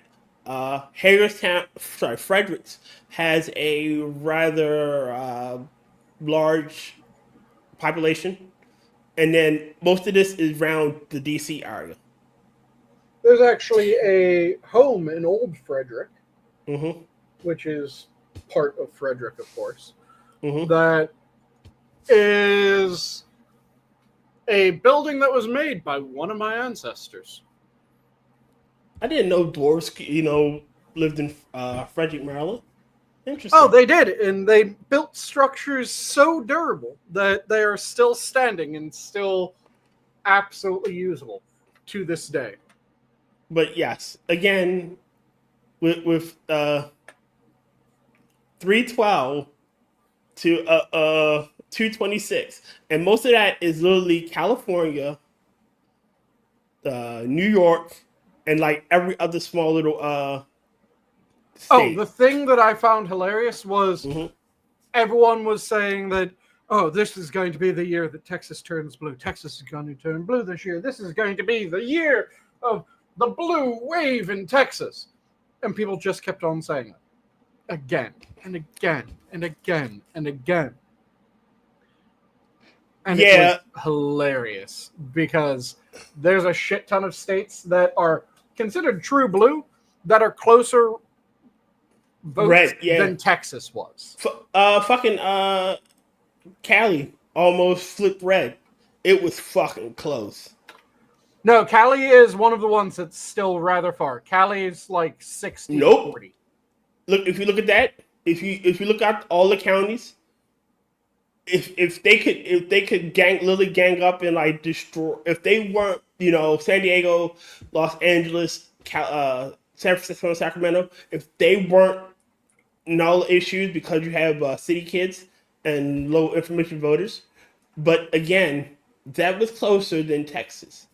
Well, I'm saying that the actual vote at the end was, I want to say it was like 60 something percent Kamala, and then it was just shy of 40% Trump. Oh It was shit! like Sorry, 38%. I'm sharing the wrong one. Look, it's right here. I'm sharing the wrong screen.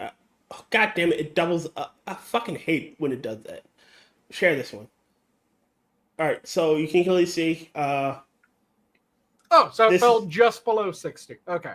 Yeah, and then let me go to Texas and hold on, because it flips, adds a new tab. So I gotta That's share this effectively tab 59 to 38. again. Texas was Texas is closer because it's 56 to 42 rather than 59 to 38. But okay. there are a bunch of them that were closer than, or sorry, I said 58. It was 56. So there's a bunch of them that were closer, like Oregon was closer than Texas to flipping. Because the difference in population was something like 3%, when Texas, as you just saw, was about like 10. Yeah, Oregon. Or about Yeah, they were 20, close sorry. to flip. Yeah, it was about 20 for Texas, and it's closer to 14. Again, it's the two cities. Yep. Eugene, Oregon, and Portland. Fucking flips the entire state. A red state flipped blue by two cities. Yep. That's the way it is. Cities go ridiculously blue. And it's ridiculous. Again, I'm pretty sure the same thing is here. Richmond, Virginia Beach, Arlington. Mm-hmm. Flips a red state blue. And it's fucking close. Look at that. Less than what? Maybe You still have it displayed as Oregon. Oh, sorry. Can you see it? Yep. You right here. It is less than 300,000 Less votes. than 6%, yeah. You know, it again, a blue state in name only because of fucking cities. New York. Same thing. Albany, New York City, Syracuse, Buffalo. Yep. Yeah, that's really standard, that it's the cities that turn an area blue. I know, but And the thing again is that it was hilarious. The number of states that were closer to flipping than Texas, because you just pulled up New York. New York was closer to flip than Texas. Virginia was closer to flip than Texas. Oregon was closer to flip than Texas. But they were all talking about how this is going to be the year that Texas flips. This is going to be the year that this happens. And no, it was almost the year that Oregon flipped red.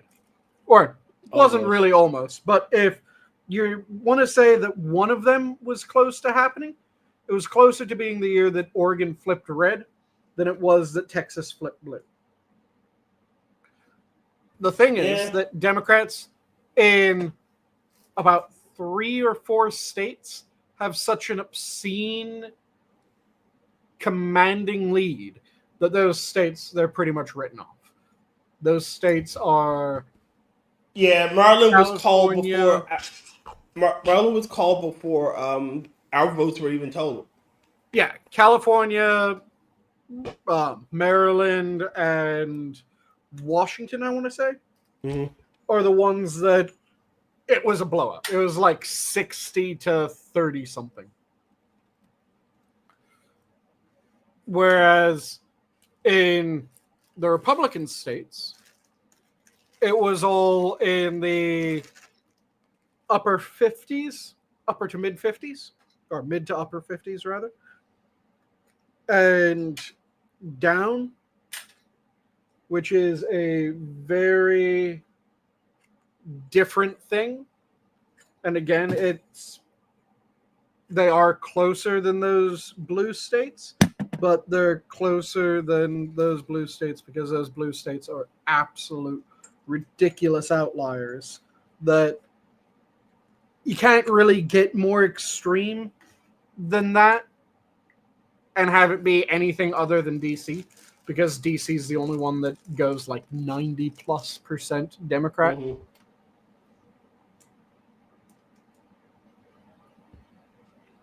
DC is also a complete shithole most of the time. But they're trying to give DC statehood. Wow. Because they're forgetting that DC was explicitly not given statehood.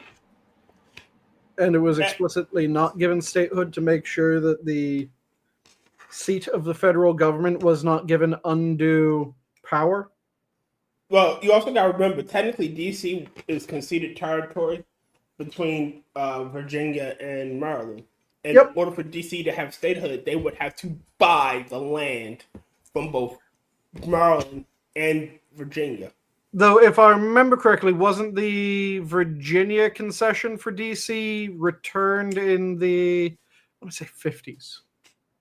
I'm unsure. I didn't look that far into it. I just know that in order for it to become a state, it would have to buy the land that it's on from both Maryland and DC and Virginia.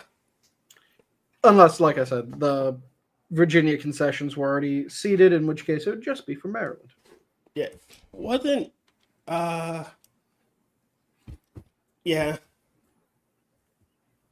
You know how West Virginia became a state, right? It voted to split. No. All right. So at one point, Virginia was one big ass state, right? And the rural side were pretty much hated the fucking city because they were doing they had more voting power than the rural side. So they would make all these ridiculous rules and rulings, and rural side was just fucked. Yep. So they wanted to leave. They wanted to split off and form their own state. Well, the state, quote unquote, voted, and they could not do that. However, when Virginia went to join the Confederacy, it nullified the contract. Like, you guys are no longer a state in the United States. So the initial contract between, states, if you will, is nullified. Like, you guys aren't a state, and we're splitting. Like, they formed the split. They saw their opportunity and they took it, and that's how West Virginia was formed. West Virginia joined the Union because, again, it recognized its statehood, and it gave them a leg up in the territory. So. And Maryland technically was going to join the Confederacy. However, Lincoln sent troops to keep the state from voting. Like, all the people that would vote to side with the Confederacy, he had put on house arrest, so they could not make that vote. But we were going to join the Confederacy. Which is a bit fucked, but it's a bit fucked for the right reasons. It's one of the bad... It's a bad task for a good reason. Yeah. Killing baby Hitler to spare the world Holocaust. Killing a baby to save the world, umpteen trillion billion Jews. Yeah, Hearts in the right place, actions aren't. It's a bad act for the right reasons. Yes. And to anybody listening in the future and saying, like, I'm giving you a condensed Cliff Notes version of those events, I'm pretty sure there are more nuanced takes on it, if you will. I'm sorry, I can't give you the nuanced takes. All I know is, my shitty version. Yeah, I do love the number of states that were kind of split because for every state that was added to the Union, or to Mm-hmm. the non-slaveholding states, let's phrase it that way, a slaveholding state had to be added for a period of time. So there are a bunch of states that were just split to maintain the Balance. slaveholder to non-slaveholder. All right, so honestly, what if the Civil War had ended in a stalemate and America was divided into two countries? That would not be the good end, to say the least. Just as a thought experiment, you know, where you had the North industry, right? The industrial centers of the North versus the food growers of the South, if you will. The South would effectively be a almost completely broken state or broken area. It wouldn't really have much going for it because a massive amount of what made the American economy what it is the R&D, and slavery is counter to research. There's a reason why Rome, even though it had the capability of industrializing throughout much of the empire, it didn't. And that is because why the fuck would you spend time to develop a thing to make industrialization possible when you have the option of throw more slaves at it? Kind of like throw more money at it. Yeah. Throw more slaves at it fixes damn near everything. It is horrendously inefficient. It causes all kinds of issues. But the process of, oh, we need to increase our farming output, throw more slaves at it. Oh, we need to increase our production output, throw more slaves at it. Prevents you from going, oh, we need to increase our farming yield. Okay, let's develop better fertilizer. Let's develop combine harvesters. Let's develop these interesting bits of irrigation machinery. Because rather than developing an irrigation machine, like our current system, which is pretty fascinating, functionally is a pump that then drives everything else, because as the water is pumped out, it causes things to turn just enough to cause the entire swing arm to traverse across the field. Almost like your dishwasher has no motor outside of its pump. Okay. The spin arms are spun entirely by water pressure. And it's a similar process, only slightly different with our irrigation systems. Okay. You don't develop that when you could just go send out 25 slaves with buckets of water.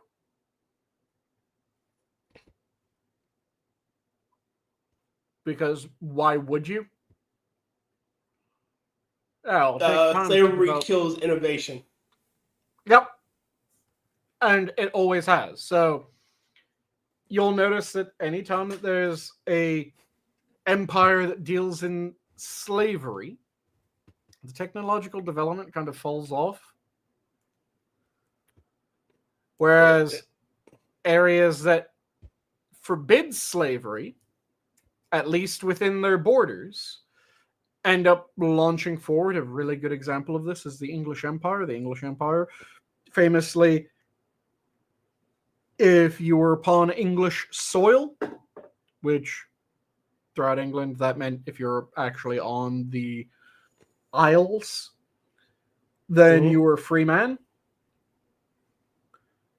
What was the area that developed the steam engine? Well, what's the area that developed the steam engine? the nation that developed the working steam engine such that it could actually drive something. The first steam engine was actually Greek, but the first steam engine was a toy.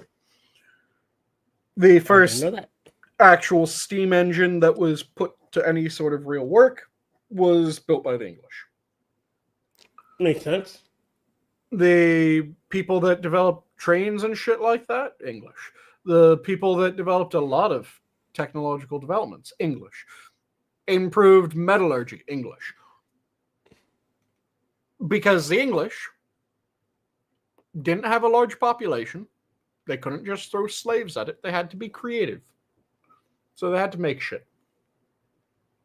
That made it so that their smaller population, without slaves, was able to produce enough that they became the masters of the oceans. Ha! Cope and see, bitch. Whereas sorry. You look at areas that had jump starts. So China, far more technologically developed when the Kingdom of England first popped up. And England stole a bunch of technology from China. All of Europe stole a shit ton of technology from China. And each time it did, it then started to adapt it and made it more useful.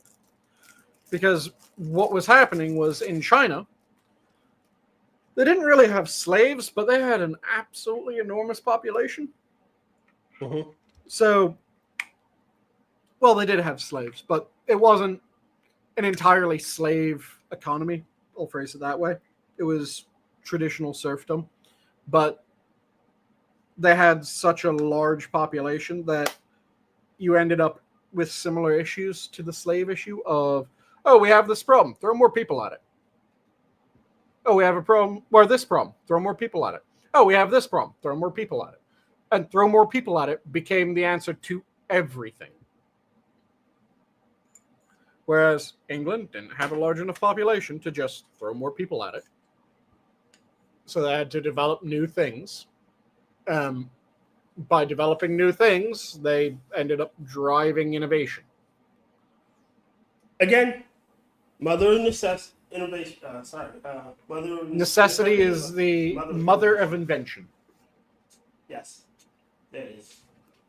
Yep. So I'm having brain farts all day. When people say that, oh, slavery is the thing that made it so that America could advance to the point it was. No, slavery was a muzzle. Slavery didn't help the U.S. develop.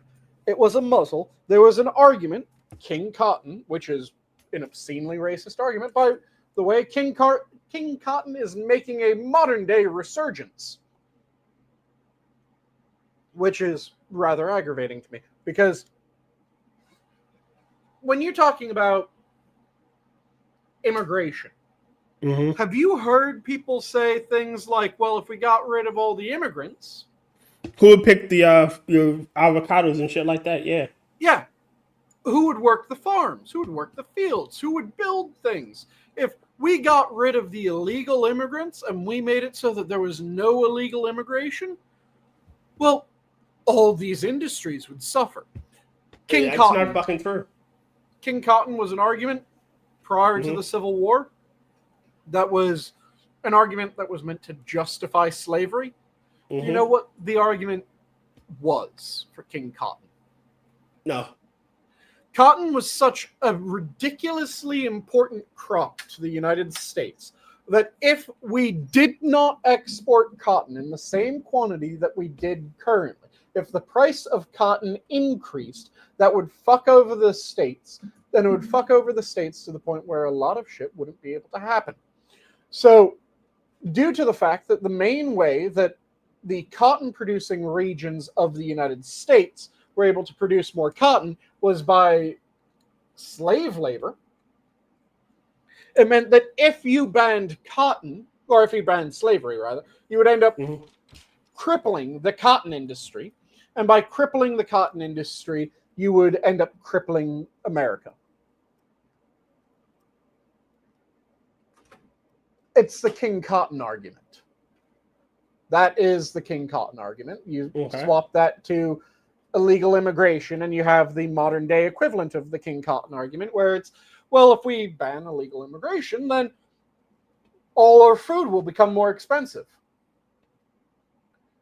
And that'll cripple the United States. It's the same fucking argument. It's still just trying to justify why we should continue absolutely horrendous human conditions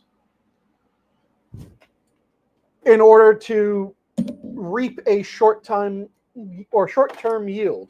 The problem is, do you know what actually happened after slavery was banned? No. The U.S. kept producing cotton, produced more cotton, sold more cotton, got the benefit of being a major cotton producer. Really? So the argument that, well, we can't get rid of slavery because if we get rid of slavery, then we get rid of our ability to produce cotton was entirely fucking wrong. We kept producing cotton. We produced more cotton after the war than we produced before the war. Because we innovated. We had shit like the cotton gin, and we had automatic reapers, and we had all kinds of other things that we improved upon. We kept building new tech, and that new tech allowed us to produce more with less. Yes. And even then, we still had sharecropping who, you work together. And that was another thing that turns out when you enslave your workforce becomes rather ill-tempered, shall we say? And they're not very good at, when they're not happy. Yeah. Workers that are going, this is bullshit, why is this shit that I have to do, end up being very unproductive workers. Whereas if you have workers that are going, hey, the more I make, sorry, just dropped something. The more I'm able to do, the more I'm able to make, the better off I am. They're motivated to produce more for you than you could ever get an enslaved worker to want to do. Which means that they produce more, which means that you make more, which means that they make more, which means that they produce more, which means that you make more, which means that they make more. And it's this absolute beautiful cycle that is damn near a positive feedback loop. It's not entirely a positive feedback loop. There's other things that come into play. But called incentive. It is a massive boost to production because motivated workers produce more than unmotivated workers. Yeah. The easiest way to motivate your workers is to give them buy-in. This is the reason why one of the people that's credited with the creation of the middle class in America is Ford. And Ford created the middle class, if you want to phrase it that way, because he wanted the best workers. And he found out that the way that you get the best workers is you pay more than everyone else that wanted the workers. And you incentivize them to work more. Yep. And when you pay people more, they feel like they have to do more in order to earn their pay.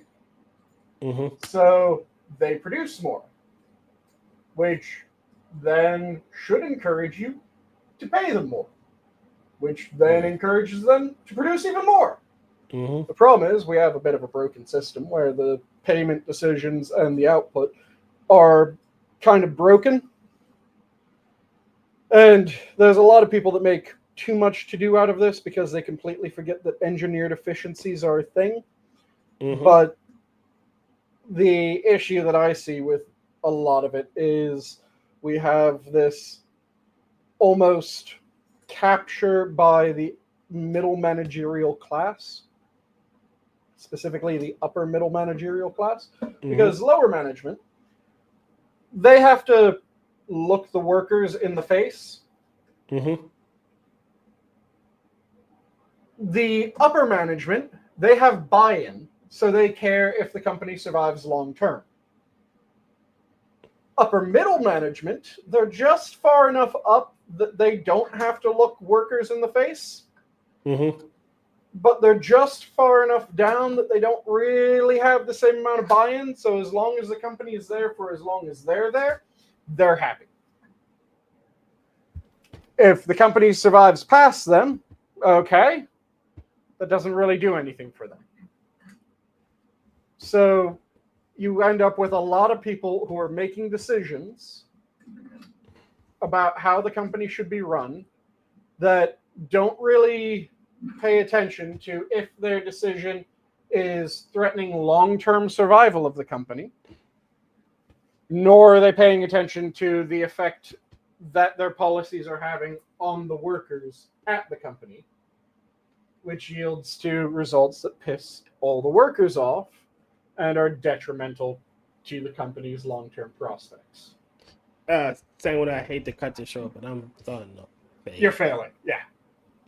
I'm not failing, I'm fading. There's a difference. You're failing out. You're fading out. Either way. But Bastard. do you want to do parting words then? All right. As always, if you're passionate about Sanguine, devour him. Don't let Sanguine devour you. Classic. I'll quickly check to see if Adam is back or if he's still zonked. So let me click this. Adam, you there? If you're there, Adam, you can say your parting words. Nope, I can hear him snoring. Okay. Let me click that off again.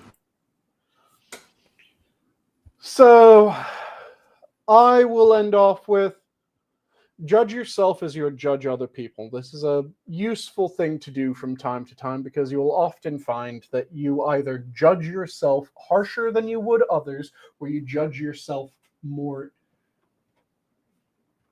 agreeably than you would others.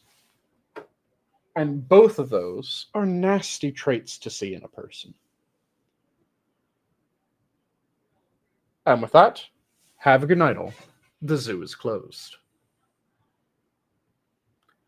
Good night, everybody. Good night.